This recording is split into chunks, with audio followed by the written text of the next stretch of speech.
యెషయా గ్రంథం 58 వచ్చిన ఒకసారి జ్ఞాపకం చేసుకుందాం. యెషయా గ్రంథం 58 అధ్యాయం 3 వచ్చిన అందరం కలిసి చదువుకుందాం. మేము ఉపవాసం ఉండగా నీ వెలుగు చూడవు, మేము మా ప్రాణము నువ్వు ఆయాసపరచుకునగా నీ వెలుగు రక్ష పెట్టమని మీరు ఉపవాసం, మీరు మీ వ్యాపారం చేయండి, మీ పనివార్చన కఠినమైన చెప్పని చేయవచ్చు. ప్రభు యొక్క సహాయం కోసమై చిన్న ప్రార్థన చేసుకుందాం. పరిశుద్ధమైన తండ్రి, మీ స్తోత్రాలు ఇచ్చిన సమయం బట్టి మీకు ఆచరిస్తున్నాం. మీ ప్రేమ బట్టి వందనాలు. మీరంతైనా నమ్మదగిన దేవుడిగా మీరు మా ముందుకై స్తోత్రాలు చెల్లిస్తున్నాం. మీ నమ్మకమైనటువంటి కార్యాలు మా పట్ల జరిగిస్తూ నేటి వరకు కూడా మనం సజీవులుగా ప్రేమ బట్టి మీకు వందనాలు. ఈ సమయంలో తండ్రి ప్రభా వాక్య భాగాలను జ్ఞాపకం చేసుకోనండి. ఉపవాస ప్రార్థన కూడి ఉంటారు. మీరు ఇచ్చిన సమయం బట్టి స్తోత్రాలు. నిలబడేవారు మేమైనా నిలబెట్టేది మీరు, మాట్లాడేవారు మేమైనా మాట్లాడించేది మీరు, మాలో ఆత్మ ఉన్నప్పటికీ ఆత్మని అభిషేకించేది మీరు. ప్రజలు మీ వారి వాక్యం ఇది నిష్ప్రయాసమైన దాసుడు యజమానుడు వైపు చూస్తున్నట్లు, దాసుడు యజమానుల వైపు చూస్తున్నట్లు ఈ సమయంలో ప్రభావ మాకు మీ వైపు వీక్షిస్తున్న మీరే సహాయం గురించి మహిమ పొందని బలహీనని అనారోగ్యం మీరే జ్ఞాపకం చేసుకుని బలపరిచి మీ పునరుద్ధాన శక్తి ద్వారా ఆశ్రయిస్తున్న సహాయం దయచేసి పునరుద్ధాన శక్తి ద్వారా బలపరిచి మీరు మహిమ పొందండి. కాకు మాకు అవసర వాక్యం మీరు అనుగ్రహించండి.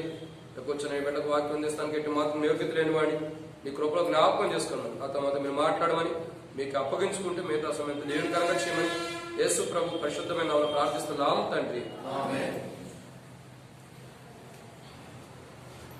దేవుని గురించి కొన్ని విషయాలు జ్ఞాపకం చేసుకుందాం. యెషయా గ్రంథము 58 అధ్యాయము 3 వచనంలో ఒక మాట రాయబడుతుంది. యెషయా గ్రంథం 3 వచనంలో ప్రభు ఒక మాట సెలవిస్తున్నది ఏంటంటే, మేము ఉపవాసం ఉండగా నీ విందుకు చూడవు.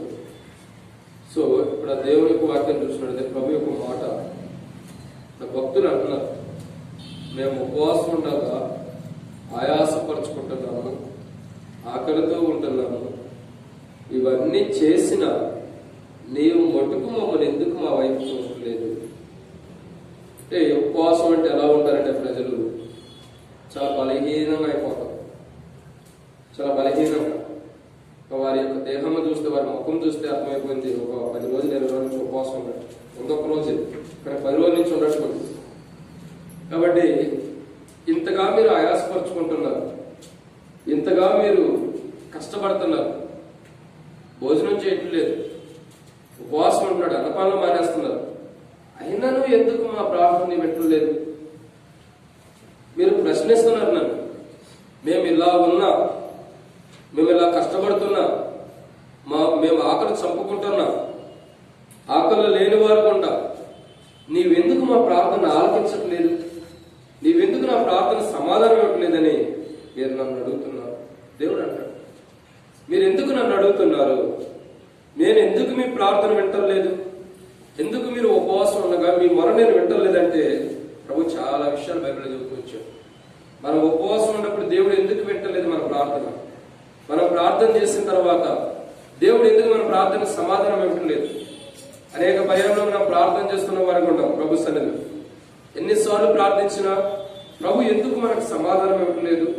ప్రభు సమాధానం ఇవ్వడానికి ఎందుకు వెనకంచి వేస్తున్నాడు? ఎందుకు మనతో మాట్లాడలేదంటే చాలా విషయాలు ఏర్పడుతూ వచ్చింది. యెహోషువ ప్రార్థించినప్పుడు, యెహోషువ ప్రార్థించగా దేవుడు సమాధానం ఇచ్చిన వాడు. ఏమని? ఇశ్రాయేలు పాపం ఉంది కాబట్టి నేను నీకు ఓటమి ఇచ్చాను అన్నాడు. మోషే ప్రార్థించగా దేవుడు తన చిత్తాన్ని బయలుపరిచిన వాడు. అంటే ప్రతి వ్యక్తులు ప్రార్థించగా వారి వారి ప్రార్థన దేవుడు బహుమానం ప్రతిఫలిస్తూ వచ్చాడు. కానీ మనం ప్రార్థన చేస్తే ఎందుకు దేవుడు బహుమానం ఇవ్వట్లేదు? మనం ప్రార్థన చేస్తే దేవుడు ఎందుకు వింటలేదు? మన ప్రార్థన ఎందుకు దేవుడు అంగీకరించట్లేదంటే బైబిల్లో చాలా విషయాలు ఉన్నాయి. ఈ 7 చెప్పాలండి ఉపవాస ప్రార్థన టైం. కొన్ని విషయాలు చూద్దామండి దేవుని యొక్క వాక్యంలో నుంచి, ప్రభు యొక్క లేఖన భావం నుంచి కొన్ని విషయాలు జ్ఞాపకం చేసుకుందాం. యెషయా గ్రంథం 58 అధ్యాయం 3 వచ్చింది చివరి భాగంలో చదువు.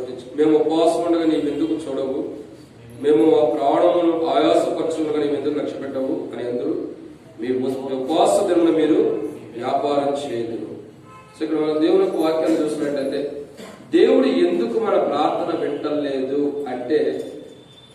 మనం ఏం చేస్తున్నాము? ఉపవాస దినమును ఆచరించుకుని పనులు చేసుకునే వారు ఉంటున్నాం. ఏం చేస్తున్నాం? పనులు చేసుకుంటున్నాం. సో మనం పనులు చేసుకుంటూ దేవుని యొక్క సన్నిధిని వెనకంజ వేస్తూ ఏదో ఉపవాసం ఉంటాం అంటాం. అంతవరకే. కొంతమంది అంటారు నేను ఉపవాసం ఉంటానంటారు. నేను బయట డినామినేషన్ చూస్తూ వచ్చి కొంతమంది నేను ఉపవాసం ఉంటానంటారు. కానీ ఏం చేస్తారు తెలుసా? రోజంతా పనులు చేస్తూనే ఉంటారు. రోజంతా పనులు చేస్తూనే ఉంటారు. ఏదో ఒక పనికి వెళ్తూనే ఉంటారు. ఏదో పని చేస్తూనే ఉంటారు. ఇంకా ఏమంటారు? నేను ఉపవాసం ఉంటానంటారు. బయట కొంతమంది ఉపవాసం ఉండేవాళ్ళు ఉంటారు. ఉదయాన్నే 4 గంటలకు మొదలేస్తే మళ్ళీ సాయంత్రం ఎన్ని గంటలకి? 5 గంటలకి. మళ్ళీ 5 గంటల దాకా ఉపవాసం ఉండేవాళ్ళు ఉంటారు. కనీసం ఉమ్ము కూడా మింగరు. అంత కఠినంగా ఉన్నా కానీ ఏం చేస్తున్నారు? వ్యాపారాలు చేస్తున్నారు. బైబిల్ ఏమంటుందంటే ప్రభు ఎందుకు మన ప్రార్థన వింటలేదు, మనం ఉపవాసం ఉంటాం, మన ప్రార్థన సమాధానం ఎందుకు ఇవ్వట్లేదంటే మనం ఏం చేస్తున్నాము? ఆ ఉపవాస దినాన వ్యాపారం అంటే పనులు చేసుకునే వారు ఉన్నాం. మనకు ఏదైతే దేవుడు ఇచ్చాడో, ఏదైతే దేవుడు మన కుటుంబం పోషణ కొరకు ఏదైతే మనకు అనుగ్రహించాడో దానిని మనం యూజ్ చేసుకునే వారు ఉన్న ఉపవాస దినాలు. ఎన్నోసార్లు మనం ఉపవాస ప్రార్థనకి అటెండ్ అవ్వకోకుండా కోల్పోయిన దినాలు. కొంతమంది ఏదైనా వ్యాపార రీతి అయిపోతారు, కొంతమంది ఆటో కానీ, కొంతమంది బైక్ కానీ, కొంతమంది కారు కానీ, ఏదో ఒకటి డ్రైవింగ్ చేస్తున్న విషయాల్లో కానీ ఆ పనులు పెట్టుకుని కానీ దేవుని సన్నిధి రాకుండా అన్న వెళ్ళకపోతే కుటుంబం ఎట్లా గడిచిద్దని అంటారు. అంటే మనుషులు ఏంటంటే ఆ ఉపవాస దినాన్ని వారు ఏం చేస్తున్నారు? వ్యర్థపరుచుకుంటున్నారు, సద్వినియోగపరచుకుంటున్నారు. సో వారు అలా పనులు చేసి అలాంటి కార్యక్రమాలన్నీ చేసి కూడా తిరిగి దేవుని దగ్గరకు వచ్చి ప్రభా మేము ఉపవాసం ఉంటాము, ప్రభా మేము ప్రార్థన చేస్తున్నామంటే దేవుడు ఎలా ప్రార్థన అంగీకరిస్తాడు? ఎప్పటికీ అంగీకరించడు. ఎందుకంటే ఉపవాస దినాన్ని ఆచరించినప్పుడు, ఉపవాస దినాన్ని ప్రకటించినప్పుడు ఆ దినాన్ని మనం ఎంతో నమ్మకంగా దేవుని సన్నిధిలో ప్రార్థించేవారు ఉండాలి. దేవుని సన్నిధిలోనే ప్రార్థించాలి. బైబిల్ ఏమనుందంటే నువ్వు ఉపవాసం కలిగి ఉండవలసిన ఎలా నువ్వు ఇంట్లోకి వెళ్ళి నువ్వు మూలను కూర్చుని ప్రభుకి రహస్యమైన ప్రభుకి కనబడినట్టుగా నువ్వు ప్రార్థన చేయమన్నాడు. ఉపవాసం ఉందామని చెప్పి నాకు తెలిసిన ఒక సిస్టర్ ఉంది మా దగ్గరలో. అక్కడ ఇంతమంది రేపల్లో చేసినప్పుడు ఒక సిస్టర్ ఉంది. ఆమె ఏం చేసిందంటే ఆమె ఉపవాసం ఉందని అందరికీ చెప్పొచ్చింది. మొదట ఎక్కడ ఊరు మొదటి నుంచి చివరి వరకు వెళ్ళి అందరూ చెప్పొచ్చింది. ఇంకా ఆయన చెప్పే కంటే డబ్బు వేస్తారు తెలుసు. వాళ్ళకి ఒక 50 రూపాయలు స్టార్ట్ చేసేసి అంత పలానా ఉపవాసం ఉంది ఊరు మొత్తం చెప్పొచ్చింది. ఆమె మొత్తం చూస్తే ఒక 20 రోజుల క్రితం భోజేసిన ఆమెలాగా అంత ఉపవాసం ఉన్నట్టు కనపడింది. ఏంటక్క ఇట్లా ఉండవేంటి? ఇదే అయ్యా అన్న నేను ఉపవాసం ఉన్నానన్న నీకు తెలియదు ఆ విషయాన్ని. మనకు తెలియకపోవసలా. బైబిల్ ఏమంటుంది? రహస్యమందున నీ తండ్రికి మాత్రమే తెలియాలి, నీ తండ్రికి మాత్రమే నీకు తెలియాలి. బయట ఉన్న వారికి ఎవరికి తెలియవసరలా. ఇప్పుడు చూడండి అనేక మంది సేవకులు, కొంతమంది సేవకులు ఏంటంటే వాళ్ళ దేహంలో ఎంత బలహీనత ఉన్నా, వాళ్ళ కుటుంబంలో ఎన్ని కష్టాలు వచ్చినా, ఎన్ని శ్రమలు వచ్చినా బయటికి మాత్రం ఆ సేవకులు ఎలా ఉంటారు? ఆనందంగా, సంఘానికి క్షేమకరంగా, అందరినీ సంతోషంగా నవ్విస్తూనే ఉంటారు. ఎందుకంటే వాళ్ళు అనుభవించి ఎదుటి వ్యక్తికి ఏం చేస్తారు? ఆనందాన్ని ఇస్తున్నారు. సో నిజమైన క్రైస్తవుడు దేవుని సన్నిధిలో ఉన్నవాడు ఏంటంటే బయటికి లోపల ఎలాంటి బాధలు అనిపించినా, ఎలాంటి కష్టాలు అనిపించినా బయటికి సంతోషంగా ఉండాలి. ప్రజలకు నువ్వు సంతోషంగా ఉండకపోకుండా ఏదో నీ ముఖంతా వికారంగా పెట్టుకుని, బాధగా పెట్టుకుని ఏదో 100 కోట్ల రూపాయలు, లక్షల రూపాయలు నష్టపోయినట్టు నువ్వు పెట్టుకుంటే ప్రయోజనం ఏమి లేదు. బైబిల్ ఏమంటుందంటే ఒకటే మాట, బైబిల్ మనం శ్రమిస్తున్న మాట మనం జాగ్రత్తగా చూసినట్టయితే దేవుని యొక్క వాక్యం అంటుంది కదా, ఈ మీ ఉపవాసంతో మీరు వ్యాపారం చేస్తున్నారు. సో ఆ కార్యక్రమం ఆ పనులు మీరు చేస్తున్నారు కాబట్టి బైబిల్ మీ ప్రార్థన దేవుడు వింటల్లా. ఇక్కడ దేవుని మీద కూర్చుంటాం, దేవుని మీద ప్రార్థన అంటాం, వాక్యం అంటాం, తర్వాత ఇదంతట్లా పెట్టుకుంటాం. ఇప్పుడు ఆల్రెడీ చేసి వచ్చిన వారు మళ్ళీ వెళ్ళిపోయి చేస్తున్న వారు కూడా ప్రార్థన జీవితం లేదే కాదు. మనం ఇక్కడ కూర్చున్నా ఏదో మందిరంలో కూర్చోవాలి, ఏదో మందిరంలో ఆధారపడాలన్నా కానీ మన మనసంతా, మన ఆలోచన అంతా, మన తలంపులంతా కూడా ఎందుకు ఉపవాసం ప్రార్థన పెట్టారో, ఈ దినాన్ని నేను వ్యర్థంగా ఉంది, ఈ దినాన్ని బయటకు వెళ్తే ఏదైనా సంపాదించుకోగలన్న తలంపులు మనలో వస్తాయి ఉంటాయి. కానీ బైబిల్ ఏమంటుందంటే అది కరెక్ట్ గా. అలాంటి తలంపులు కలిగి దేవుని సన్నిధిలోకి వచ్చి ప్రార్థిస్తే దేవుడు వినడు. ఆయన దగ్గరకు వచ్చేవారు ఆయన ఉన్నాడని, ఆయన కార్యం చేయగలడని, ఆయన ఏదైనా కార్యం చేయగలడని నమ్మితేనే ఆయన దగ్గరికి రావాలి. ఏదో జనంతో పాటు గుంపులో సమాజంలో నేర్పడకుండా వచ్చారంటే సమయం కుదరదు. అందరిలో నుంచి నేను దేవుడు ప్రత్యేకించుకున్నాడు. అందరిలో నుంచి దేవుడిని ఏర్పరచుకున్నాడు. ఏర్పరచబడిన నీవు, ప్రత్యేకించబడిన నీవు గట్టిగా ఉపవాసాన్ని ప్రార్థన చేస్తే అది కావాల్సిన దేవుడు ఇస్తాడు. యెహోషువ ప్రార్థించాడు, అయ్యా సూర్యుని ఆగిపోమన్నాడు, చంద్రుని ఆగిపోమన్నాడు. వాడు కదిలి వచ్చారా, ఆగిపోతూ వచ్చారా? ఎందుకు? అలాంటి గట్టి ప్రార్థన యెహోషువ నమ్మకంతో, విశ్వాసంతో ప్రార్థించాడు కాబట్టి వారు ఆగిపోయిన వారు ఉంటారు. నేడు దినాల్లో మనం ప్రార్థన చేస్తుంటే మొదలకు రమ్మన్నారు కావాలంటే ఆయన ఆగిపోతాడు. ప్రభా సూర్యుని మొదలు పంపించండి, కొద్దిగా ఎదరా పంపించు, టైం పాస్ చేయమని మొదటికి నెట్టేసేమన్నా దేవుడు నెట్టడు. ఎందుకు? వాడు ప్రార్థన చేస్తే ఆగిపోయింది, మనం ప్రార్థన చేస్తే మొదలు రమ్మన్నా రాదు కదా, ఆగిపోమన్నా ఆగిపోదు. ఎందుకు? సూర్యుడు సైతం మనం చూసి నవ్వుతాడు, చంద్రుడి సైతం మనం చూసి నవ్వుతారు. ఎందుకంటే యెహోషువ యొక్క విశ్వాసం ఎక్కడ, యెహోషువ యొక్క ఆత్మీయ జీవితం ఎక్కడ, యెహోషువ యొక్క ప్రార్థన జీవితం ఎక్కడ, నీ ప్రార్థన జీవితం ఎక్కడ? సో నీకు యెహోషువకి ఏ సంబంధం అని చెప్పి మనం సూర్యుడు ఆగిపోకుండా ఆ సూర్యుడే మన మీద సాక్ష్యం ఇచ్చేవాడు ఉంటాడు. నీ విశ్వాస జీవితం ఎంత ఉంది? నువ్వు ఆగమంటున్నావు. కారణం ఏంటి? యెహోషువ ఎలాంటి వాడు? దేవదూత స్వరూపం ధరించుకుని దేవదూత అనే పరలోకం నుండి దిగి వచ్చినవాడు యెహోషువ. యెహోషువ ఎక్కడి నుంచి వచ్చినవాడు? ఒక తల్లి గర్భం నుండి వచ్చిన వాడే, మాంసం శరీరాన్ని ధరించుకుని వచ్చిన వాడే, మామూలు శరీరాన్ని ధరించుకుని ఈ లోకానికి వచ్చినటువంటి ఒక మనిషి లోపల ఉన్నటువంటి యెహోషువ ప్రార్థించగా, ఒక మానవ శరీరం కలిగినటువంటి యెహోషువ ప్రార్థించగా దేవుడు సూర్యుని చంద్రుని ఆపినటువంటి దినం మరొకటి లేదు.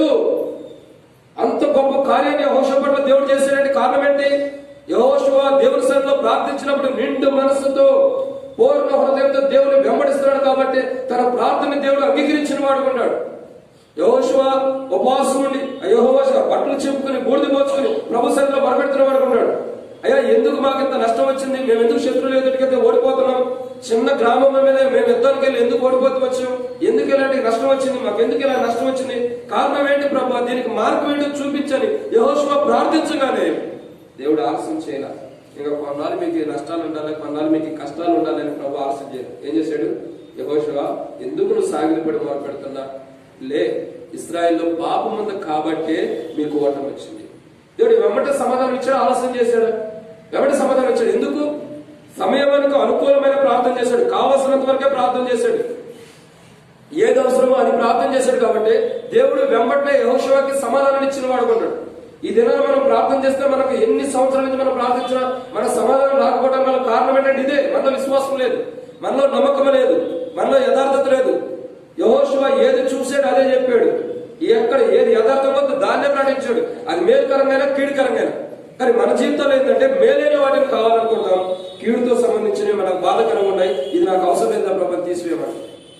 యెహోషువ యథార్థ నిండు మనసుతో ప్రభుని వెంబడించాడు కాబట్టి ప్రభు తన ప్రార్థన విన్నాడు. నేటి దినాన మన ప్రార్థన దేవుడు ఉపవాసం ఉండి మనం ప్రార్థన చేస్తున్న వినపడాలి. కారణం ఏంటంటే ఇది, మనం నిండు మనసుతో ప్రభుని వెంబడిస్తున్నాం. సగం మనసు ఇక్కడ పెడతాం, సగం మనసు బయట పెడతాం. కొద్దిగా మనసు ఎక్కడ ఉంటుంది, కొద్దిగా బయట ఉంటుంది. కొద్దిగా మన పనులు ఏదైతే ఆగిపోయి ఉండేవో, ఈ దినాన్ని మనం ఏ పనులు అయితే చేయాలో ఆ పనుల విషయమై మన మనసు అంతా అక్కడ ఉంటుంది, ఇక్కడ ఉండదు. సో దాన్ని బట్టే మనం సగభాగం దేవుల్లో ఉండి రెండు మనసులు కలిగి, రెండు తలంపులు కలిగి, రెండు ఆలోచనలు కలిగి దేవుని సన్నిధిలోకి వచ్చి ఉపవాసం నుండి ప్రార్థించడానికి వచ్చాం. కాబట్టి దేవుడు మన ప్రార్థన ఎన్నుకోకుండా, ఆ ప్రార్థన సమాధానం ఎన్నుకోకుండా దేవుడు ఎడంగా వెళ్ళిపోతున్నాడు. దేవుడు మన ప్రార్థన సమాధానం ఇవ్వాలంటే, మనం చేసే ప్రార్థన దేవుడు ప్రత్యుత్తరం ఇవ్వాలంటే, మనం చేసే ప్రార్థన దేవుడు సమాధానం ఇవ్వాలని మనం ఎలా ఉండాలి? నిండు మనసుతో. ఆ నిండు మనసులో కొరత ఉండకూడదు. నిండు మనసులో కొరత ఉండకూడదు. ఈ బాటిల్ ఇప్పుడు ఎలా ఉంది? కొరత ఉంది, వాటర్ ఏమైంది? కొద్దిగా తక్కువగా ఉంది. సో నిండిపోవాలా. ప్రతి మనిషి లోపల వారు దేవుణ్ణి వెంబడించే విషయంలో పూర్ణాత్మతో పూర్ణ బలంతో నింపబడిన వాడే, కొదువు లేనటువంటి ఆత్మీయ జీవితంతో దేవుని సన్నిధిలోకి వచ్చి ప్రార్థిస్తే అతడు ఉపవాసం నుండి ప్రార్థించగా అతని ప్రార్థన దేవుడు వింటాడు. అని బైబిల్లో దేవుడు ప్రశ్నిస్తున్నాడు. మీరు ఉపవాసం ఉండగా మేము మా యొక్క దేహంలో ఆయాసపరచుకొని నువ్వు ఎందుకు పెట్టలేదు? మేము ఉపవాసం ఉండి ప్రార్థించుకొని నువ్వు ఎందుకు మా మొర పెట్టలేదని ఇక్కడ ప్రజలు దేవుడే శ్రమిస్తున్నాడు. మీ ఉపవాసం దినం మీరు వ్యాపారం చేస్తున్నారు. ఇప్పుడు మీరు ఉపవాస దినం మీరు వ్యాపారం చేస్తున్నారు కాబట్టి నేను మీ ప్రార్థన అంగీకరించలేదు అన్నాడు. ఈ వ్యాపారం అంటే ఏంటి? సగం ఇక్కడ సగం అక్కడ, రెండు మనసులు కలిగి ఉన్నారు. నిండు మనసుతో నేను వెంబడిస్తున్నారు కాబట్టి మీరు చేసే ప్రార్థన నేను అంగీకరించను అని ప్రభు అన్నాడు. రెండవగా దేవుడు ప్రార్థన అంగీకరించలేదు. ఎందుకు? చదవండి, యెషయా గ్రంథం 58వ అధ్యాయం 3వ వచనం. మేము ఉపవాసం ఉండగా నీవెందుకు చూడవు? మేము మా ప్రాణములను ఆయాసపరచుకొనగా నీవెందుకు లక్ష్య పెట్టవు అని అందురు. నీ ఉపవాస దినమున మీరు మీ వ్యాపారం చేదురు, మీ పనివారి చేత కఠినమైన పని చేయించాలి. ఇక్కడ మనం చూస్తున్నటువంటి రెండవ కోణాన్ని చూస్తున్నట్లయితే, మొదటిగా దేవుడు మనం ఉపవాసం ప్రార్థించగా దేవుడు వింటల్లా. ఎందుకు వింటల్లా? ఎందుకు దేవుడు వింటలేదు చెప్పండి. ఇప్పుడే చూస్తుంది. వ్యాపారం అంటే నిండు మనసుతో వెంబడించాల. సగం మనసు దేవుల్లో, సగం బయట పెడతాం కాబట్టి సో మన ప్రార్థన దేవుడు అంగీకరించాలి. యెహోషువ నిండు మనసుతో దేవుడిని ప్రార్థించాడు కాబట్టి దేవుడు విన్నాడు. సో మనం యెహోషువలాగా ప్రార్థించాలి మొదటి మాట. రెండో మాట, యెహోషువలాగా ప్రార్థిస్తే వెంటనే దేవుడు సమాధానం ఇస్తాడు.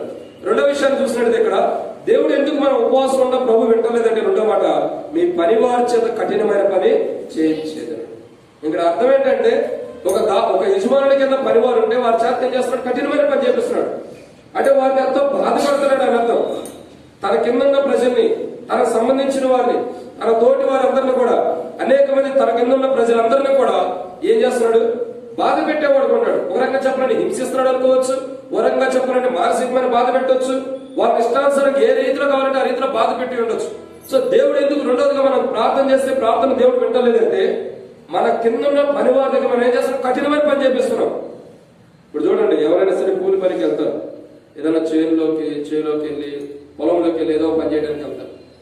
పొలంలోకి వెళ్ళినప్పుడు పైన ఎవరికి యజమానుడు ఉంటాడు, పొలం యజమానుడు ఉంటాడు కదా.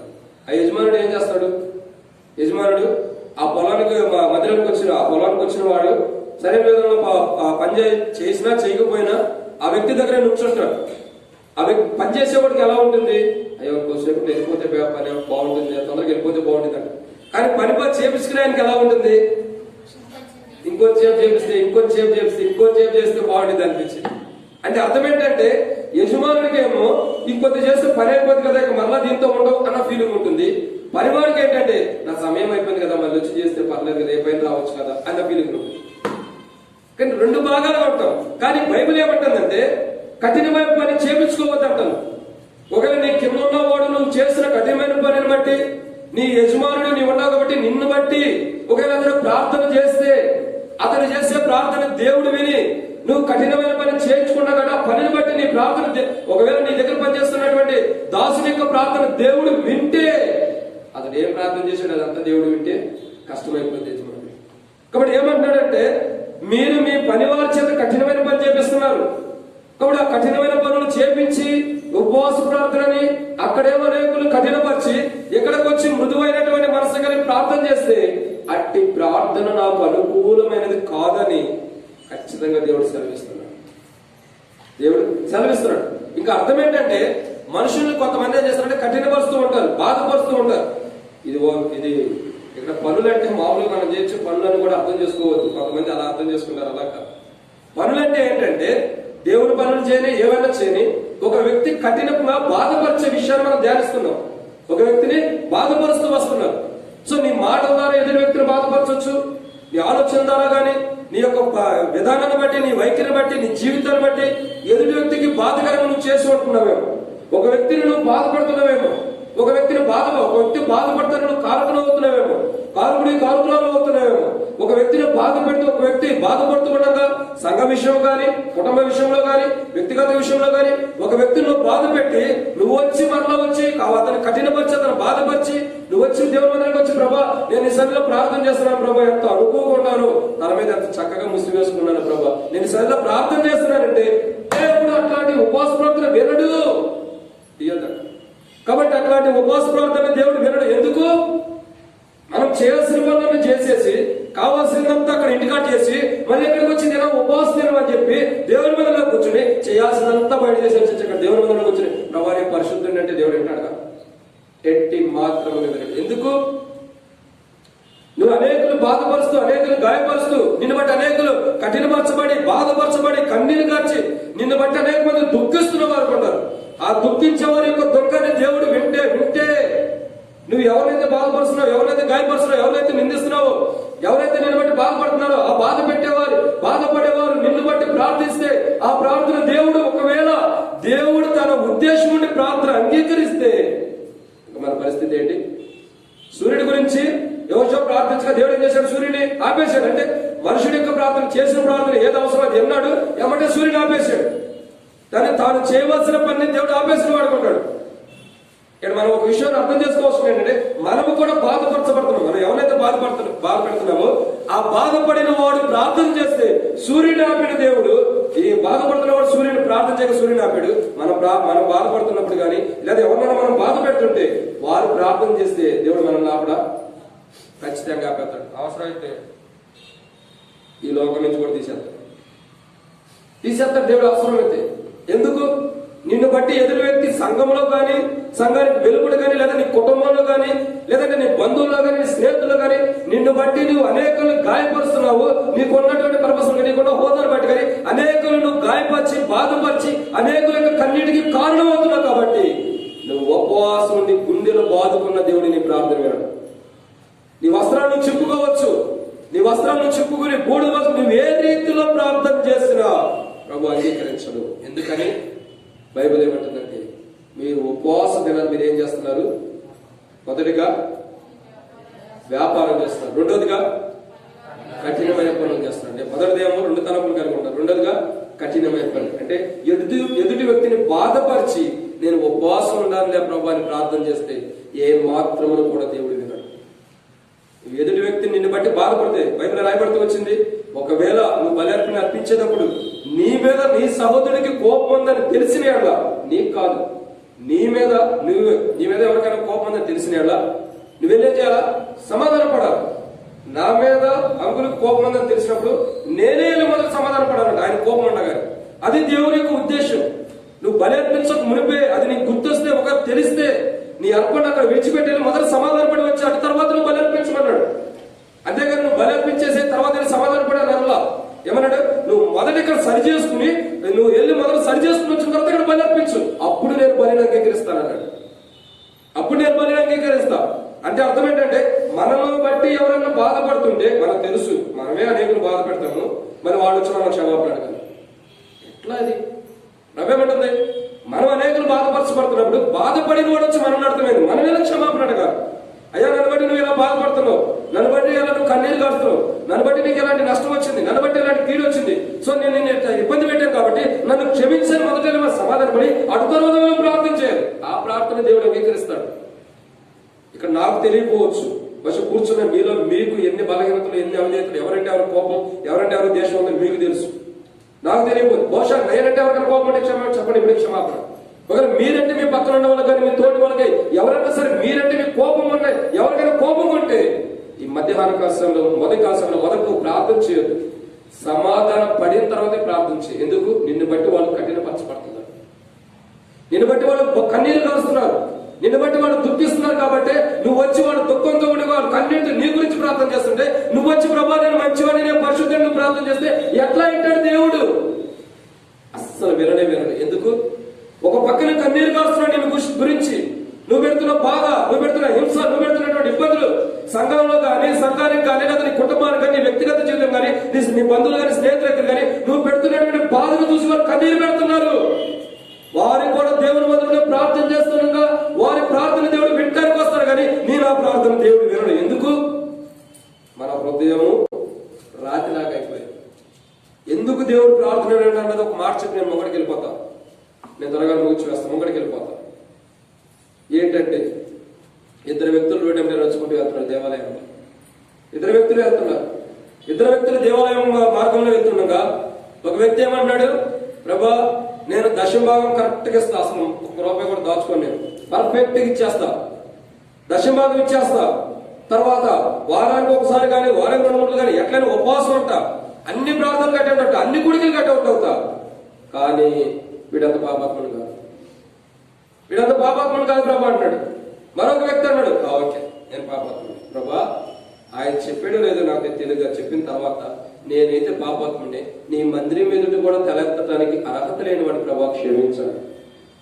యోగ్యత లేనివాడిని, అసలు నీ మందిరంలో అడుగు పెడతాను కూడా అర్హత లేనివాడిని, నీ మందిరంలో రావడానికి కూడా యోగ్యత లేదు, నేనంత పాపాత్ముడిని, వద్దులే ప్రభా అని అన్నాడు. ఎవరి ప్రార్థన దేవుడు అంగీకరించాడు? వాక్యం తెలుసుకోవడం కావాలి చెబుతున్నాడు. ఎవరి ప్రార్థనే? పాపాత్ముడు. ఎందుకు?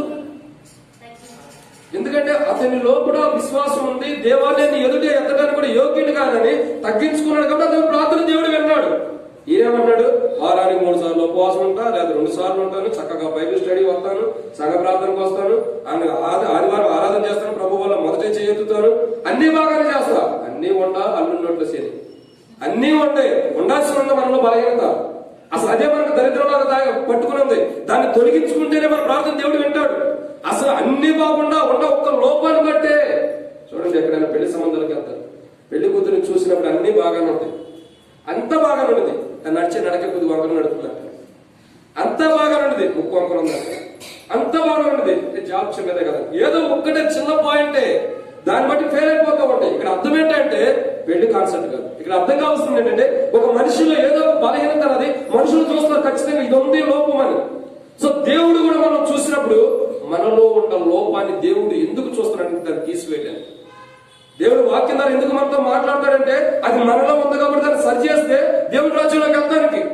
కానీ మనం ఏం చేస్తాము, ప్రభా ఈ బ్రదర్ నా గురించే వాక్యం చెప్పాడు ప్రభా, ఇంకో వారం రాకుండా చేయడం, ప్రభు నా గురించే చెప్పాడని మనం అనుకుంటాం. లేదా ఇతను నా గురించి కావాలని చదువుతాడు అనుకుంటాం. అట్లా అనుకోకూడదు. ప్రభా నన్ను సరి చేయడానికి దినాన్ని నువ్వు నాతో మాట్లాడుతున్నావు, ఇది నాలో ఉన్న బలహీనత, దీన్ని సరి చేయడానికి నువ్వు నాతో మాట్లాడుతున్నావు కదా, సరే ప్రభా నేను సరి చేసుకుంటాను. పాపాత్ముడు ఏం చేశాడు, రోడ్డు వెంట వెళ్తున్నవాడు, దేవాలయంకి వెళ్తున్నవాడు, దేవాలయం మార్గంలో వెళ్తున్నవాడు, ప్రభా నేను పాపినే అన్నాడు. ప్రభు ఏం చేశాడు, క్షమించాడు. నాకు అన్నీ తెలుసురా ప్రభా, నేను వార కార్యక్రమం అన్ని చేస్తున్నాను వాడు, క్షమాపణ లేదు. ఎందుకు, నేను వాడంత పాపిని కాదన్నాడు.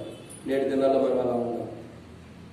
అనేకుల్ని బాధపరుస్తూ, అనేకుల్ని గాయపరుస్తూ, అనేకులు నిందిస్తూ, అనేకుల యొక్క కన్నిటికి కారుకులు అవుతున్నాం. కాబట్టి మనం ఎంత ప్రార్థన చేసుకుని దేవుడు వింటున్నాం. అదే మనం ఒకవేళ మనలో ఉన్న బలహీనతలు ఏవైనా సంఘానికి కానీ, దేవునికి కానీ, దేవుని మందిరానికి కానీ, అనేక బిడ్డలకు కానీ, మన ఇంట్లో వారు కానీ, కుటుంబీకులు కానీ మన విరోధం ఉంటే ఈ ఉదయకాల సమయంలో ప్రభు దగ్గరికి వద్దాం. ప్రభా మొదట ప్రార్థన చేయక మనకు పశ్చాత్తాపడి ప్రార్థన చేద్దాం. ప్రభా వాస్తవం ఒప్పుకుంటున్నాను, నన్ను బట్టి అనేకులు బాధపరచబడుతున్నారు, నన్ను బట్టి అనేకులు దుఃఖపడుతున్నారు, నన్ను బట్టి అనేకులు బాధగా ఉంటున్నారు. నేను అనేకులు బాధపరిచిన వాడు, కఠినమైన పని అంటే అదే బాధపరచడం. సో నేను అనేకులు బాధపరిచిన వాడు కూడా ఈ బాధపరిచిన నన్ను మొదట క్షమించి అటు తర్వాత నా ప్రార్థన అంగీకరించు ప్రభు అన్నారు.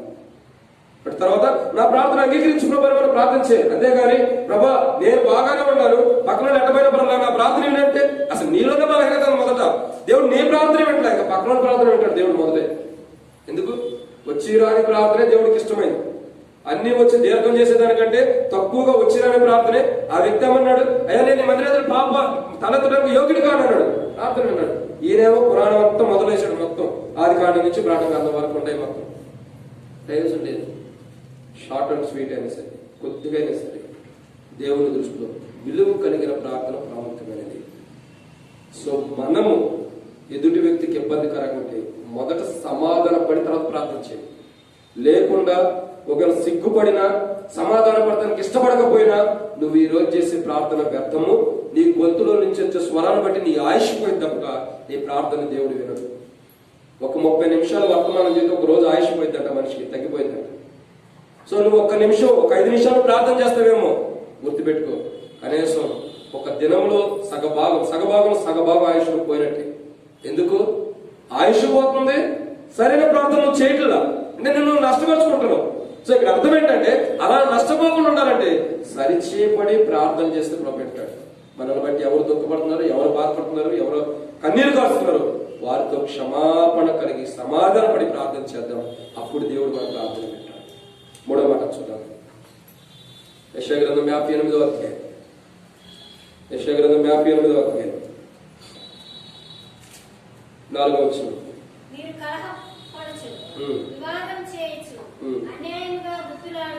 చాలా కాబట్టి ఇక్కడ మనం చూస్తున్నటువంటి 3వ కోణాన్ని చూసినట్లయితే ఉపవాసం మీరు ప్రార్థన చేస్తారు కానీ దేవుడు వింటల్లా.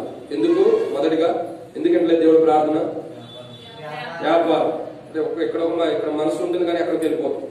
రెండవదిగా కఠినమైన పరిస్థితి అంటే మనం అనేకుల్ని బాధపరిచే వరకు ఉన్నాం కాబట్టి దేవుడు మన ప్రార్థన ఇంట్లో మనం ఉపవాసం. మూడవదిగా ఇక్కడ చూస్తున్న మాట చూస్తుంటే కలహం ఆడుచు వివాదం చేస్తున్నారంట.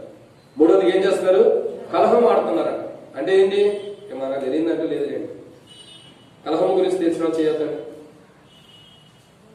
మంచిదే. కలహం అంటే ఏంటి అది తెలియదు, అందరూ తెలుసు.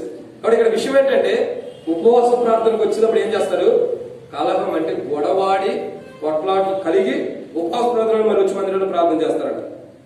ఇంటికాడ గొడవాడతాడు, భర్తతో గొడవాడతాడు, మొదటే ఉదయం లేకపోతే ఆరంభం ఆయనతో మొదలెత్తారు, భార్యతో మొదలెత్తారు. దేని మధ్య కావాల్సిన కుటుంబం చూసి అసలు వాళ్ళు అలా ఉంటారా అనిపించింది నాకు. అంత చక్కగా ఉండరు, అందరూ ఉంటే సంతోషం. కాబట్టి ఇక్కడ మనం దేవుని వాక్యాన్ని జాగ్రత్త చూసినట్లయితే మొదట మనం గొడవ పడి వచ్చి ఇక్కడ మందిరానికి వచ్చి ప్రార్థన చేస్తాం. అనేక మంది తమ భర్తతో గొడవ పెట్టుకుంటారు, తమ భార్యతో గొడవ పెట్టుకుంటారు, పిల్లలు కూడా తల్లిదండ్రులు పిల్లలతో కూడా పెట్టుకుని మళ్ళా దేవుని మందిరానికి వచ్చి ప్రభువా అని ప్రార్థన చేస్తారు. ప్రభువా అని ఎంత పరిశుద్ధులుగా ఉంటారో, ఎంత పరిశుద్ధులు లేడక్కడగా రుజువుపరుస్తారు క్రియల ద్వారా. కానీ లోపల అంతరంగంలో లేదు. ఇంటికాడ గొడవాడి, ఇంటికాడ కొట్లాట్లు పెట్టుకుని, ఇంటికాడ నీ భర్తతో నీ గొడవాడి, ఇంటికాడ నీ భర్తతో నువ్వు కలహం పెట్టుకుని, లేదా నీ భార్యతో నువ్వు కలహం పెట్టుకుని, కొట్లాట్లు గొడవలు జరిగి ఇష్టం వచ్చినన్ని తిట్టుకుని నేను ఉపవాస ప్రార్థనకు వెళ్తున్నాను మన బైబిల్ అట్ట పెట్టుకుని వచ్చేస్తాను. ఏమిటి ఇలాంటి ఉపవాసం దేవుడు అన్నాడు అనుకూలమా? ఇట్లా ఉపవాసం నాకు అనుకూలమైనదా? నీ భర్త ఎలాంటి వాడు నీ దృష్టిలో? దేవుని దృష్టిలో భర్త ఎలాంటి వాడు? ఒక భార్యకి ఏమని పిలుస్తాడు? నిన్నే స్టేటస్ లో చూసాం, యజమానుడు అని పిలిచింది. ఫస్ట్ యానివర్సరీ అంటే మ్యారేజ్, ఆయన ఏమో హ్యాపీ యానివర్సరీ డియర్ అని పెట్టాడు. తర్వాత హ్యాపీ యానివర్సరీ ఏంది ఫ్రెండ్ అని పెట్టాడు, ఏదని పెట్టాడు. ఏమేమి చెప్పింది తెలుసా? హ్యాపీ గాడ్ గిఫ్ట్ అని యజమానుడు అని పెట్టింది. మళ్ళీ ఈ రోజుల్లో కూడా యజమానుడు అని పిలిచేవాడు ఉండాలనుకుంటా. కానీ భర్తని భార్య ఏమైనా సంబోధించాలి? యజమానుడు. కనీసం పేరు పెట్టి కూడా పిలవకూడదంట. పేరు పెట్టి కూడా పిలవకూడదు. శారా ఎక్కడా కూడా అబ్రహాముని అబ్రహాం అని పిలవట్లా. ఏమంటుంది? యజమానుడు అని సంబోధిస్తుంది. మనకి ఇంకా కావాలంటే మొదటి పేతురు రాసిన పత్రిక 3వ అధ్యాయంలో స్పష్టంగా రాయబడుతూ వచ్చింది యజమానుడు అని సంబోధించడం యొక్క విధానం. స్త్రీలు ఎలా ఉండాలని రాస్తూ దాంట్లో కింద ఏమనంటే శారా తన భర్తని యజమానుడు అని పిలుస్తుంది, అబ్రహాం అని పిలుస్తున్నా. మనమైతే ఇంకేమంటాం? మరి అబ్రహాం అంటాము, ఏమై అబ్రహాం అంటే ఏం తిడతాము. కానీ శారా అలా కాదు, ఏమంటుంది? యజమానుడు అని పిలుస్తుంది. సో మనం ఏంటంటే అలాంటి ప్రేమ కలిగి పిలిచేవారికి ఉండాలి. అంతేగాని పేరు పెట్టి నేను పిలిచి ఆ ఇష్టం వచ్చినట్టు ఆయన తిట్టి నువ్వు చావు చివరికి నువ్వు ప్రార్థించిన లోపల ఆయన చస్తే ఏం చేస్తా? ఒంటరి అయిపోతావు. బైబిల్ ఏమంటుందంటే అది కాదు. అలాంటి కోపం మనకు ఉండకూడదు. బైబిల్ ఏమంటుందంటే ప్రేమతో కూడిన కోపం వేరు, ఇది వేరు. సో నీ భర్త మీద నువ్వు ద్వేషం కలిగి వాదించి, అతనితో గొడవాడి, అతనితో కొట్లాట్లాడి, అతను ద్వేషించి, అతను కాదనుకుని, అతను తిట్టి, అతను అవమానించి, అతను ఎంతగానో నిందించి, అతని కన్నీటికి కాలుకురాలయ్యి మరలా తిరిగి వచ్చి కాలుకుడిపై దేవుని సన్నిధిలో ప్రార్థిస్తే ఏం మాత్రం కూడా దేవుడిని నీ ప్రార్థన అంగీకరించాడు. సో మూడవదిగా దేవుని యొక్క వాక్యం ఏంటంటే కలహము. వీళ్ళు డౌట్తో ఉంటారు, కోపంతో ఉండొచ్చు. అంత సిస్టర్స్ గురించి చెబుతాడు, భర్తల గురించి కూడా ఉంది. భర్తలు ప్రేమించాలి, ప్రేమించుకోకుండా కలహం ఆడితే కష్టం. ఇప్పుడు ఇక్కడ చూస్తున్నట్లయితే భర్త అయిన భార్య అయిన ఇరువురు ఒకరి మీద ఒకరు కోపం కలిగి, ఒకరి మీద ఒకరు ద్వేషం కలిగి ఎప్పుడైతే ఉంటారో, ఒకరికొకరు తిట్టుకుంటూ ఎప్పుడైతే ఉంటారో, అప్పుడే దేవుడిని ప్రార్థన వింటూ లేదని అర్థం చేసుకో. నాకు తెలిసిన ఒక కుటుంబం ఎలాంటిదంటే ఆమె ఎంతో గొప్ప ప్రవక్తలాగా ఉంటుంది. ఇంకా అవసరమైతే ఆమె ప్రార్థన స్టార్ట్ చేసిందంటే మందిరంలో భాషలు కూడా మాట్లాడు. మీకు తెలుసో లేదు, మీకు తెలియదులేండి. ఆ భాషలు తెలిసిన వాళ్ళు ఉంటే వందన భాషలతో మాట్లాడతారు. ప్రార్థన చేస్తూనే భాషలు వచ్చేస్తాయి. నేను ఒక రోజు అడిగా, సేవకుని అడిగా, అంకుల్ మీరు ఇట్లా ప్రార్థన చేస్తున్నారు కదా, ఏదో స్పెషల్ మీటింగ్కి వెళ్ళి అందరం సాటి కలిసాం. అక్కడ ఆయన ప్రార్థన చేస్తాడు. అంకుల్ ఇలా ప్రార్థన చేస్తున్నారు కదా, ఏంటి దీంట్లో ఏం ప్రాబ్లం, అసలు అర్థం ఏంటో చెప్పండి అంకుల్ అంటే, ఏం లేదు పరిశుద్ధాత్మని అటు అయినా తీసుకొస్తాడు, ఏం మాట్లాడతానో తెలియదు, అదే అందరూ అర్థం చేసేసుకుంటారు. దాని అర్థం ఏదో ఒకటి ఉంటుంది కదా, అర్థం చెప్పాలి కదా. ఇప్పుడు హిందీ మాట్లాడుతున్నారు, దానికి ఒక అర్థం ఉంటుంది. హిందీలో మాట్లాడుతుంది, ఇంగ్లీష్ లో మాట్లాడితే ఒక అర్థం ఉంటుంది, తెలుగులో మాట్లాడితే తమిళ్, ఇట్లా అర్థాలు ఉంటాయి కదా. అసలు మనం మాట్లాడే భాష ఏది? అదే భాష పేరేంటో తెలుసా? ఏంటిది? అది పెంతుకోస్తు. భాష పేరే పెంతుకోస్తు అంట. కొత్తగా సృష్టించాలి. అయితే అర్థం చెప్పండి, చెప్పలేదు. ఎందుకు? అది ఏదో నోటి వాక్కుదారు ఏదో అందరూ మాట్లాడుతున్నారని అలా మాట్లాడారు. పెంతుకోస్తు దినాన అన్ని రకాల భాషలతో మాట్లాడుకుంటూ వచ్చారు. ఆ భాషలో మనం కూడా మాట్లాడుతూ ఉంటాం. కొంతమంది చూశారు. ఒకసారి వాక్యం చదవడానికి రమ్మంటే వెళ్ళా ఒక ప్రదేశాన్ని వాక్యం చదవడానికి వెళ్తే ఒకరు ప్రార్థన చేస్తున్నారు. ఏమని? అంతా వాళ్ళే చదివేసుకుంటారు. అంతే నేను అనుకున్నాను వాక్యం కూడా ఇదే చెప్పేసుకున్నారేమో అనుకున్నాను. మొత్తం అయిపోయింది. అయిపోయిన తర్వాత ఇక మొదలవుతున్నారు. ఒక ప్రార్థన చేస్తున్నారు. ఏమని? ఎంత రెడీ అయినా రెడీ ఓకే, అందరూ కూర్చున్నాం, ఇక ప్రార్థన చేద్దాం, పరిశుద్ధాత్ముడి కిందకి తీసుకొద్దామని చెప్పి అంటున్నారు. పరిశుద్ధాత్ముడు దిగొచ్చేస్తారు, ఇక రెడీగా ఉండడం మనం అందరూ ప్రార్థన చేద్దాం అన్నాడు. ఇక మొదలేసారు, ప్రభా పరిశుద్ధాత్ముడు అగ్ని దిగిరా, ఇదే ప్రార్థన చేస్తున్నాడు, అగ్ని దిగిరా. ఎవరో ఒక ఆమె అంటుంది, ప్రార్థన చేస్తుంది, ఓ కుమారుడు నీకు అన్ని దేవుడు దీవిస్తాడు, ఓ కుమారుడు నీకు బహుమానం ఇస్తాడు, ఓ కుమారుడు దేవుడు నీకు మ్యారేజ్ చేస్తున్నాడు, కుమారుడు దేవుడు నీకు ఇల్లు ఇస్తున్నాడంటే ఆ దేవుడు నాతో మాట్లాడేది, నాకు ఇల్లు ఇచ్చేస్తున్నాడు. ఆమెకు ఆల్రెడీ తెలిసి నీ బలహీనత ఏంటో నువ్వు చెప్పి ఆల్రెడీ తెలిసిపోయింది. కానీ ఆమె పరిశుద్ధాత్మ దిగి మంట మండుతుంది, దిగొస్తుంది అని లోపల ఆమెలోకి వచ్చేసింది దురాత్మ. ఇక మొదలవుతుంది, నీకేది కావాలి. ఇంకా ఆమె ప్రవక్త అంటారు. అన్న ప్రియమైన తినబెట్టారా, బైబిల్ ఏమని హెచ్చరిస్తుందండి? కలహము. మనం మన భర్తతో, మన భార్యతో కలహమాడి, మన కుటుంబంతో కలహమాడి, తోటి వారితో కలహమాడి మనం వచ్చి ఉపవాస ప్రార్థన చేస్తే దేవుడు అంగీకరించాడు. సో ఒకవేళ అలాంటి కలహాలు మనలో ఉంటే సమాధానం పడదాం. బైబిల్ ఏమైనా హెచ్చరిస్తుందంటే మనం ఉపవాసం ఉండి ప్రార్థన చేస్తే దేవుడు వినాలంటే మనలో కలహం ఉండకూడదు. అంటే ఎదుటి వ్యక్తిని కోపగించుకుని ఎదుటి వ్యక్తిని తిట్లు తిట్టి మరలా వచ్చి పరిశుద్ధుడా అంటే ఏ పరిశుద్ధుడే నీ నోటితో అంటావు అదే పరిశుద్ధుడు అన్న నోటితోనే ఎంతోమంది తిట్టొచ్చు, అదే నోటితోనే బాధపరుస్తూ వచ్చు, అదే నోటితో అనేకం తిట్టొచ్చి నువ్వు దేవుని సందుకు వచ్చి పరిశుద్ధుడా అంటే ప్రభు వినడు. జాగ్రత్త. మనం కలహం కలిగిన వారు ఉంటే ఆ కలహాన్ని తీసివేసుకోవాలి ఎక్కడి నుంచి. ఇక దాంట్లో ఉండకూడదు. నువ్వు దాంట్లోనే కంటిన్యూ అవి ప్రార్థన చేస్తే నువ్వు ఎన్ని దినాలు అలా కంటిన్యూ అవుతావు అన్ని దినాలు దేవుడి ప్రార్థన వినడు. ఎప్పుడైతే దాన్ని విడిచిపెట్టుకుంటావు అప్పుడు వినడు. అతిక్రమం దాచిపెట్టినవాడు వర్ధనుడు వాటిని ఒక్కను విడిచిపెట్టినవాడు కనికరాన్ని పొందుతాడు. సో మనలో ఉన్న కలహాన్ని ఇది నాలో ఉన్న ప్రభు యథార్థమని ప్రభు సన్నిధిలో ఒప్పుకుని దాన్ని విడిచిపెడితే దాని నుంచి కనికరాన్ని పొంది అంటే విడుదల పొందేవాడు కూడా. లేకపోతే దాన్ని తెచ్చుకుంటాం. గుర్తుపెట్టుకుని ఇక్కడి నుంచి మీ భర్తలు మీరు తింటే అదే గుర్తు రావాలి మీకు వాక్యం. లేదా మీ భార్య తింటే మీ పిల్లలు తింటున్నా మీకు గుర్తు రావాల్సింది అదే. ఏంటి? దీన్ని బట్టి నేను కలహం ఆడుతున్నాను, ఇది నేను ఆడకూడదు, ఈ కలహం నాకు ఉండకూడదని భర్తను తిడుతున్నా, భార్య తిడుతున్న వారైనా సరే, పిల్లలు తిడుతున్నా, తల్లిదండ్రులు తిడుతున్న పిల్లలైనా గుర్తుంచుకోవాల్సిన కూడా ఏంటంటే అందరూ నువ్వు ఏ మాట మాట్లాడినా ఇది చేస్తున్నావు గుర్తుంచుకో. కలహం ఆడుతున్నావు. ఈ కలహం ఆడిన తర్వాత వచ్చి ప్రార్థన చేస్తే దేవుడు, ఈ కలహం ఆడిని వచ్చి పరమ వల్ల పాల్గొంటే దేవుడు అంగీకరించాడు, ఈ కలహం ఆడిని వచ్చి ప్రభు యొక్క సన్నిధిలో ఆరాధన చేస్తే దేవుడు అంగీకరించాడు. అది గుర్తు పెట్టుకున్న వారమై బలహీనతలు సరి చేసుకుని ప్రభు సన్నిధిలో ప్రార్థన చేద్దాం. 4వ మాట చూడాలి. యెషయా గ్రంథము 58వ అధ్యాయం. యెషయా గ్రంథం 58వ అధ్యాయం. యెషయా గ్రంథం 58వ అధ్యాయం ఇంకో మాట వచ్చింది. 5వ వచనం. నాకు అనుకూలమా? మనుషుడు తన ప్రాణమును బాధపరుచుకోవలసిన దినము అట్టిదేనా? ఒకడు జమ్ము వలన తల వంచుకొని గోని పట్ట కట్టుకొని బూడిద పరుచుకొని కూర్చుండుట ఉపవాసమా? కాబట్టి ఇక్కడ మనం చూస్తున్న 4వ కోణం ఏంటంటే దేవుడు హెచ్చరిస్తున్నాడు. ఇటు ఉపవాసం నాకు అనుకూలం. ఏంటిది? తమ ప్రాణములను బాధపరుచుకోవలసిన దినం బట్టి ఉపవాసమా. తమ ప్రాణాలను కూడా బాధపరుచుకుంటారంట. తమ ఏంటంటే ఆకలిని చంపుకుంటున్నారని అర్థం. తమ ప్రాణానికి ఆకలిని చంపుకుంటున్నారు. ఆకలిని చంపుకున్నా, పేగులన్నీ అరుస్తున్నా నువ్వు దేవుని సన్నిధిలోకి వచ్చి ఉపవాసం ఉండా దేవుడు ఇష్టపడుతున్నా. ఎందుకు? నీ ప్రాణాన్ని ఆయాసపరుచుకుంటున్నావు, కానీ ప్రయోజనం లేదు. దేవుడు ఎందుకంటే నీలో ఉన్న బలహీనతలు అలా ఉంటాయి, నీలో ఉన్న బలహీనతలు అలా ఉంటాయి. ఇటు బలహీనతలు కలిగి నీ ప్రాణాలను బాధపరుచుకుంటూ ప్రాణాలను నువ్వు నల్లగొట్టుకుని పౌలు చెప్పినట్లు నా శరీరాన్ని నేను నల్లగొట్టుకున్నానని నా దేహాన్ని నేను కూడా బాధపరుచుకుంటాను. ఈ దినాన్ని ఉపవాసం ఉంటే దేహాన్ని బాధపరుచుకుంటాను దేవుని సన్నిధికి వచ్చిన అంటే నీ ప్రాణాన్ని ఆయాసపరుచుకున్నా దేవుడు ఎందుకు వినడంటే మనలో ఉన్న బలహీనతను బట్టి దేవుడు వింటున్నా. మన ప్రాణాన్ని మనం ఎంత ఆయాసపరుచుకున్నా మన ప్రార్థన దేవుడు వింటలేదు. ఎన్ని దినాలు నువ్వు ఉపవాసం ఉన్నా, ఎన్ని దినాలు కన్నీరు కాచిన, ఎన్ని దినాలు కన్నీరు కాచి ప్రార్థించినా దేవుడు వింటలేదనే కారణం ఏంటంటే బలహీనత ఉంది. సో ఆ బలహీనతను బట్టి దేవుడు ఇంట్లో మన ప్రాణాన్ని మనం ఎంతగా గాయపరచుకున్న దేవుడు. గోని పట్టి వేసుకో, బూడిద పోసుకో, ధూళిలో పడుకో, నువ్వు ఎంత పని చేసినా నేను ధూళిలో పడుకోవడం అంటే అర్థమేంటి? గోని పట్టి పట్టుకోవడం అంటే బూడిద పోసుకోవడం ఏంటంటే నీచమైన స్థితిలో ఉండవని, తగ్గింపులో ఉండవని, పనికిరాని వారి అర్థం. పనికిరాని వారి ఈ 3 విషయాలు నీచమైన స్థితిలో ఉండవనుకున్నా, పనికిరాని వాడినన్నా, తగ్గించుకోవడానికి నువ్వు వచ్చినా దేవుడి ప్రార్థన వింటున్నా. నీ ప్రాణము తగ్గించుకున్నంతగా అంత ప్రాణాన్ని ఆయాసపరుచుకున్నా, బాధపరుచుకున్నా దేవుడు ఎందుకు వింటలేదు? నువ్వు తగ్గించుకున్న దేవుడు ప్రార్థన వింటాలా?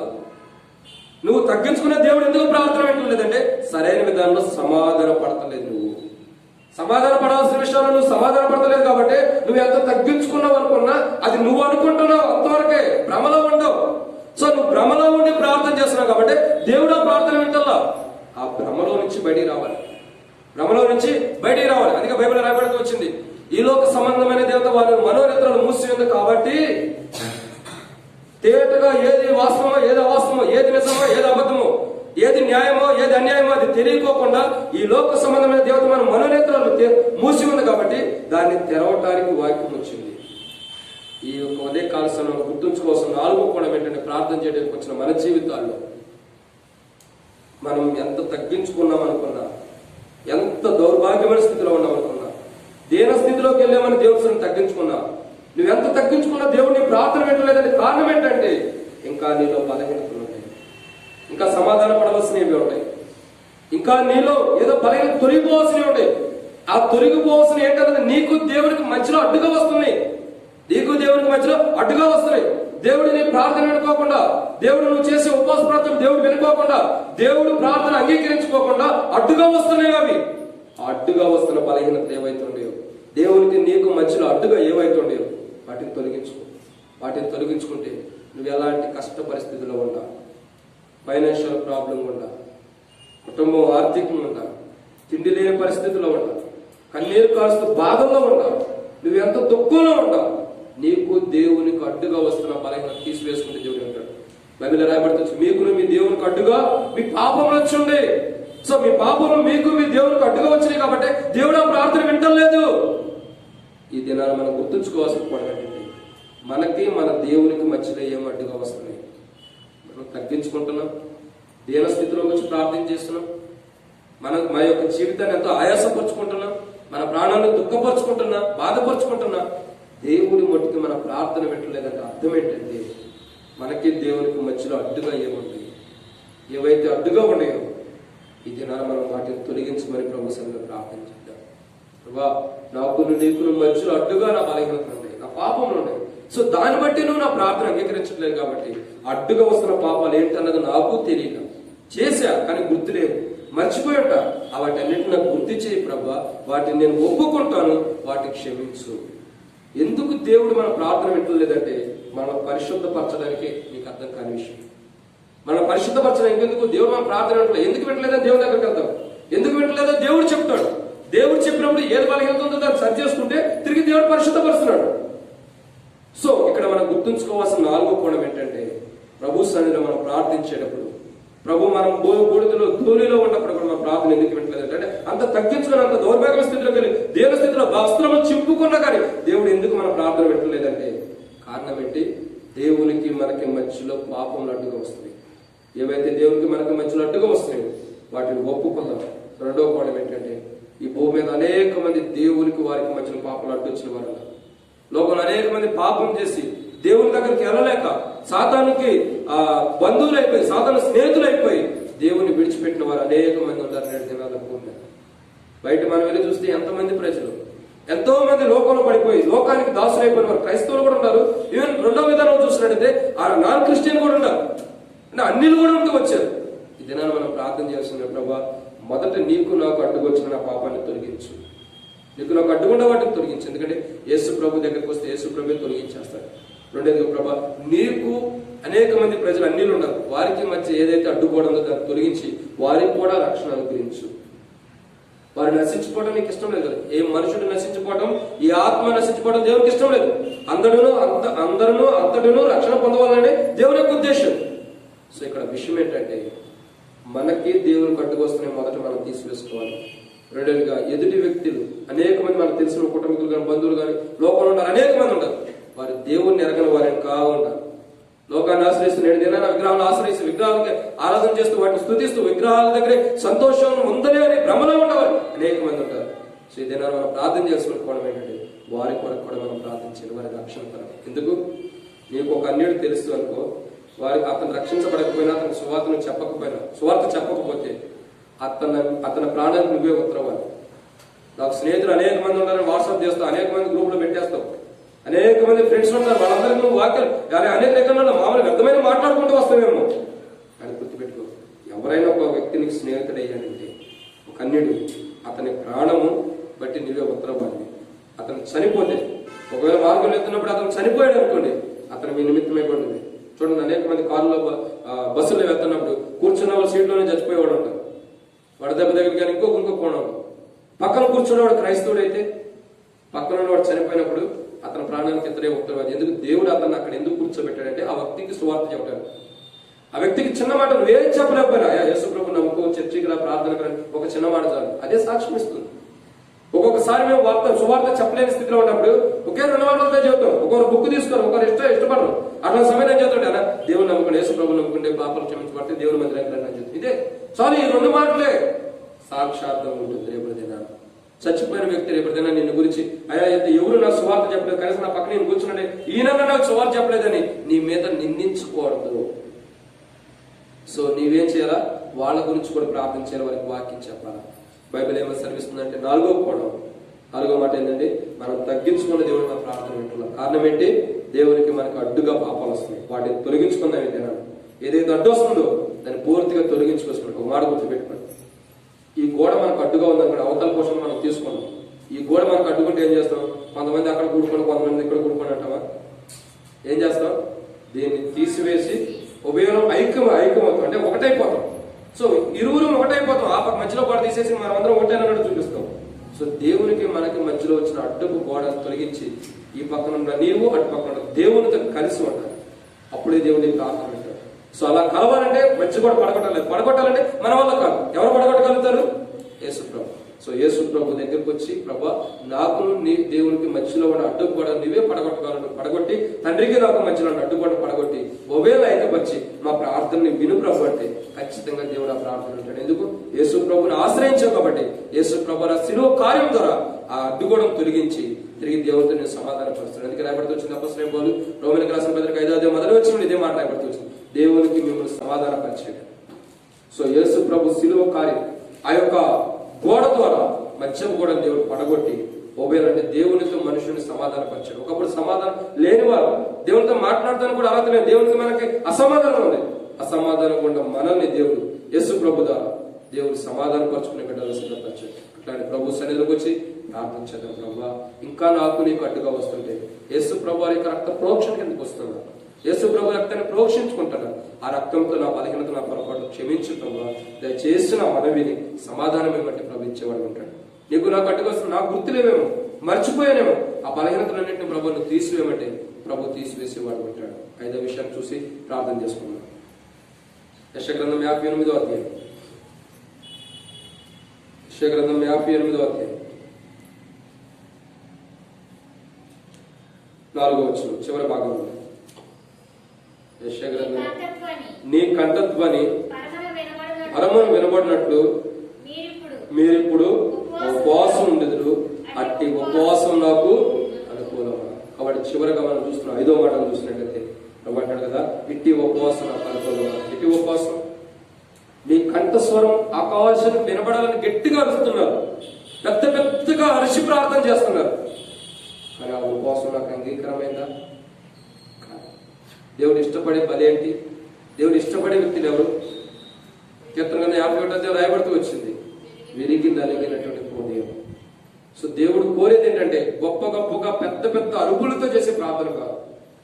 అనేక రకమైన విధానంలో మనం చూస్తూ వస్తున్నాం, టీవీల్లో రకరకాల ప్రోగ్రామ్స్ చూస్తూ వస్తున్నాం, అరుస్తూ ప్రార్థన చేసేవారు ఉంటారు. అట్లాంటి ప్రార్థన కాదు మనం చేయాల్సింది. అడ్డుకోతో తగ్గించుకున్న వారిని మన కంఠస్వరం ఎవరికి వినపడాలా? దేవునికి వినపడాలా. సో నువ్వు ఎంత అరిచినా దేవుడికి వినపడితే ఎంత బీబెట్టుకున్న ప్రయోజనం ఉంది?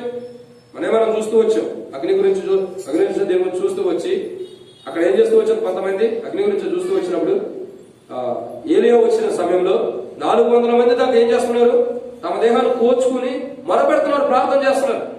తమ దేహాలు రక్తం వచ్చేటట్టు కూడా కోచుకుని ప్రార్థన చేస్తున్నారు. ఓ బయలా ఎక్కడుండవు, మా ప్రార్థన అంగీకరించని ఆయాసపడుతూ 400 మంది మొరపెడుతున్న వారు ఉన్నారు. మా ప్రార్థన విను, మాకు సమాధానాన్ని అని కంఠస్వరం పరములకు వినబడినందుగా మొరపెడుతున్న వారు ఉన్నారు. భాష నేను అనుకుంటా వారి స్వరం దేవుని దగ్గర కూడా వెళ్ళిపోయి ఉండొచ్చు. అయినను అది వాస్తవమైంది కాదు కాబట్టి సమాధానం ఇవ్వాలి.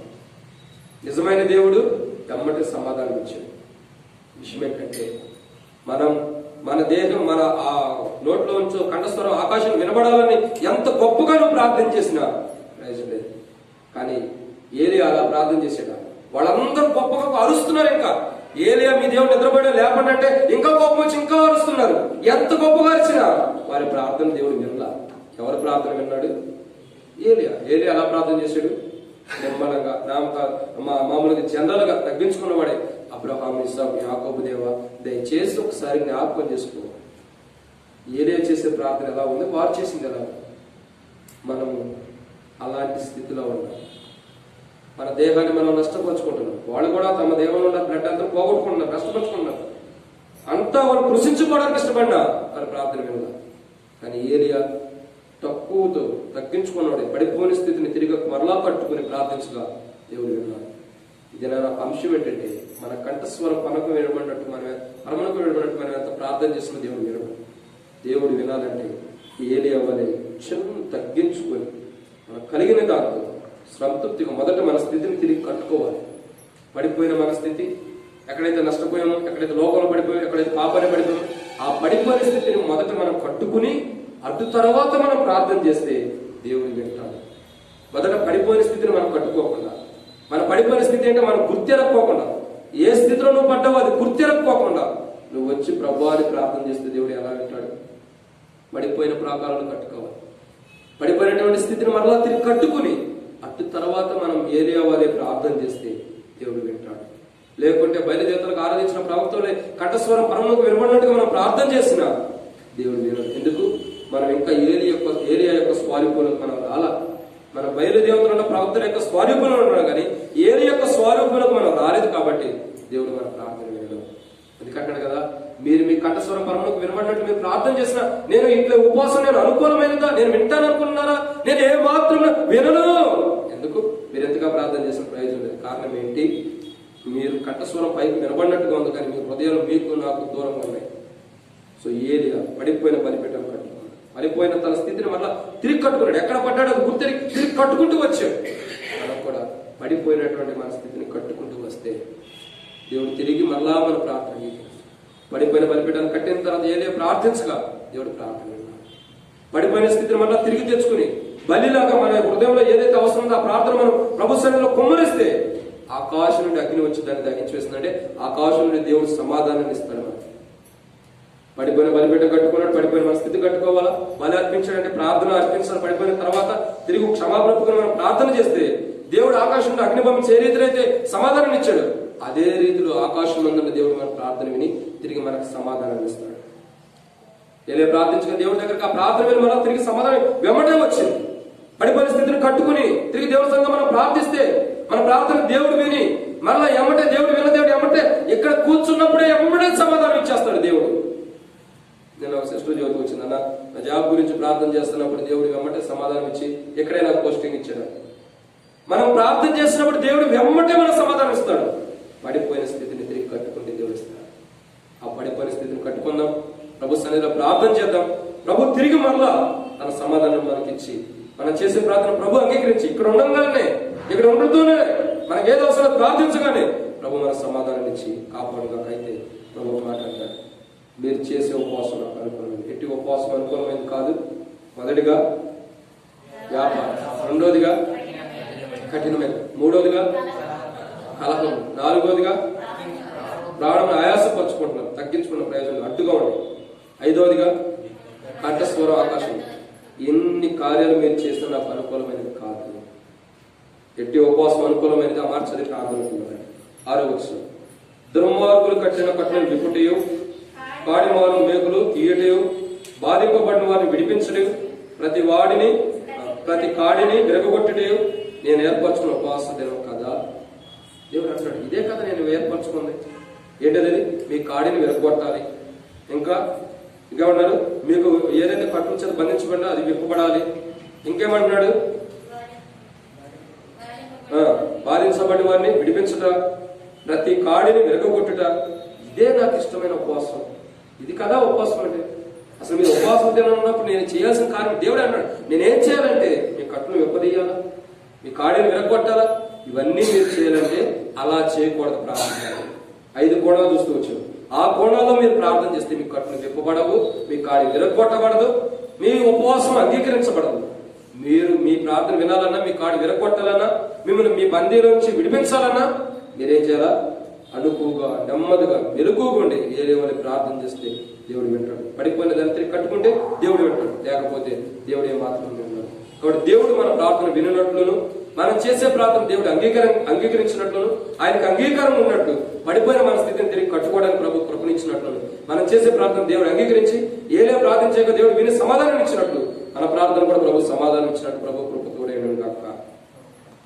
ప్రార్థనలో కల్లా అంశాలు ఏమన్నా చెప్పండి వచ్చి ప్రార్థన చేస్తారు. కొన్ని అంశాలు మీకు చెప్తారు, ఆ అంశాల ప్రకారం కూడా మీరు ప్రార్థన చేయండి. యథాస్థితిగా ఎప్పుడు చేసే ప్రార్థన కాదు, కొత్త కోణంలో కొత్త విధానంలో మొదట పడిపోయిన స్థితిని జ్ఞాపకం చేసుకుని తిరిగి మన ఏదైనా అంశాలు తెలియపరచబడితే, ఇంకెవరికైనా బాగాలేదని ప్రకటిస్తే ఒక్కొక్కరు ఒక్కొక్క కోణాన్ని బట్టి ప్రార్థన చేయండి. అందరూ అన్నిటి కొరకు ఒకేసారి చేయదు, ఒక్కొక్కరు ఒక్కొక్క దాన్ని బట్టి. ఒకరు బాధపడిన వారు, ఒకరు కష్టం ఉన్న వారి కొరకు, ఒకరు మానసికంగా కూడా మన సంఘంలో ఎవరైతే బాధపడ్డారో, ఎవరైతే ఏ కొరత ఉందో, ఏ అవసరం ఉందో దాని నిమిత్తం ఒక్కొక్కరు ఒక్కొక్క విషయం కొరకే ప్రార్థన చేయండి. ఎందుకంటే ఆ ఒక్కొక్కరి విషయాన్ని ప్రభు అంగీకరిస్తారు ఖచ్చితంగా. ఎందుకంటే ఈ దినాన్ని మనం పడి పరిస్థితిని కట్టుకుంటాం కాబట్టి. అలా అంశాలు ప్రార్థించబడితే ఒక్కొక్కరు ఆ విషయం ప్రకారం ప్రార్థన చేయండి. దేవుడు ఖచ్చితంగా మనకు సమాధానం ఇచ్చేవాడు. వాక్యం ఎప్పుడైతే మనం ప్రార్థన చేస్తామో అప్పుడు ఖచ్చితంగా దేవుడు మనకు సమాధానం ఇస్తాడు. అలా ప్రభు సమాధానం ఇచ్చిన కాక